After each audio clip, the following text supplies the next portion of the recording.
છેલ્લે જેનું દેવાયતનું મોઢું ખુલી ગયું એટલે મને ખબર પડી કે દેવાયત છે. તો મેં એને 5 વાર કીધું દેવાયતભાઈ રહેવા દે, પણ એ કોઈ માન્યો નહીં. એટલે પગમાં રીતના માર્યું અને કે આ રિવોલ્વર તારા હાટું જ લાવ્યો છું 2 નંબરની, વડાકો કરીને તેના માન નાખવાનું થાય છે. તું જો કેસ બેસ કરતો મારી એરિયામાં.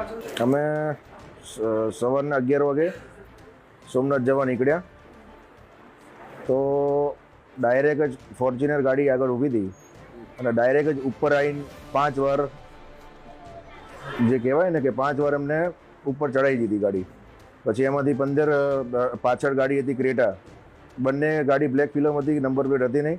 અને 2 ગાડીમાંથી લગભગ 15થી ઓછા મતલબ 12 થી 13 જણા ગાડીમાંથી ધોકા લઈને બધા નીકળ્યા.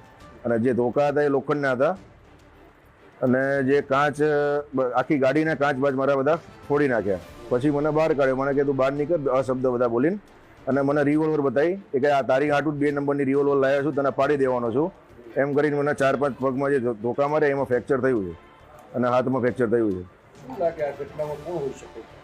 કોઈ હોઈ શકે નહીં, દેવાયત ખવડ પોતે જ છે. બધાએ જે 12 થી 15 જણા હતા, 12 થી 15 જણા બધાએ મોઢું બાંધેલા હતા. પછી છેલ્લે જેનું દેવાયતનું મોઢું ખુલી ગયું એટલે મને ખબર પડી કે દેવાયત છે. તો મેં એને 5 વાર કીધું દેવાયતભાઈ રહેવા દે, પણ એ કોઈ માન્યો નહીં. એટલે પગમાં રીતના માર્યું અને કે આ રિવોલ્વર તારા હાટું જ લાવ્યો છું 2 નંબરની, વડાકો કરીને તેના માન નાખવાનું થાય છે. તું જો કેસ બેસ કરતો મારી એરિયામાં. હુમલોમાં એવું હતું કે કાલે હું ભાવનગર હતો, ભાવનગરથી ગીર જવા નીકળ્યો હતો.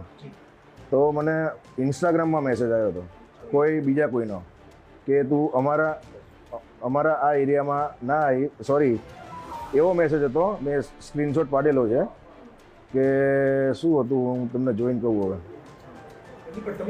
એમને ટૂંકમાં અમારા ગામમાં જે મારા દાદાનો જે પ્રોગ્રામ રાખેલો હતો એમાં એ નહોતા આવેલ, તો અમે એને એ વખતે 8 લાખ રૂપિયા આપીને બોલાયેલા હતા. એ તો મીડિયામાં બધાને ખબર જ છે. 8 લાખ રૂપિયા અમે આપીને બોલાયા હતા, તો પછી છતાં એ આવ્યા નહીં. અને પછી જે બધું ઘટના થયું એ કર્યું બીજા બધાએ અને બધું કર્યું અમારી ઉપર કે તે કર્યું છે એમ. એ રીતના એને એમ કે તે મારી ગાડી પાણીમાં નાખી દીધી, આપણે એવું કશું કરેલું જ નહોતું. હા, રેકી કરેલી. અમે જ્યાં મારા ભાઈબંધનો રિસોર્ટ છે હું ત્યાં રોકાણો હતો, એમને કીધું કે ભાઈ તમારા ઓલા જે દેવાયતભાઈ આવ્યા છે એમ કે પોતે છે. એટલે મેં બહુ ધ્યાનમાં લીધું નહીં. મેં કીધું આવ્યા હશે તો એને કંઈ કામ હશે એમ. આવી તો ખબર જ નથી કે પાછળથી આ રીતના એમ મારી પર વાર કરશે એમ.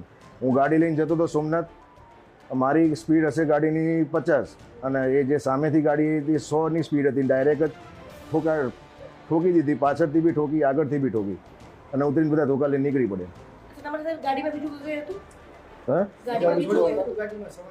ગાડીમાં અમે 3 જણા હતા. મારો ચેન લઈ ગયા અને 42 કે 45,000 રૂપિયા સમથિંગ પડ્યા હતા, એ લઈ ગયા, એ લૂંટ કરી. હા, ચેન મારો 15 થી 17 તોલાનો હતો, બિલ બી છે મારી જોડે. હા, ના બીજાને તો પછી એક જણો વિડીયો ઉતારતો હતો તો કે તું અહીંથી નીકળી જઈને કે તને માન નાખશું અમે. હા, પછી તમને હોસ્પિટલ કેવી રીતે આજે લઈ આવ્યા કે કાલ રાતે તમે કે એડમિટ થયા? કાલ રાત્રે નહીં, આ બધો બનાવ આજે 11 વાગે થયો. પછી અમે ગીર ગયા, ત્યાં આગળ કોઈ દવાખાનું હતું નહીં એટલે પછી અમે અહીંયા દાખલ થયા. ફરિયાદ કરી છે? હા, ફરિયાદ કરી છે ને.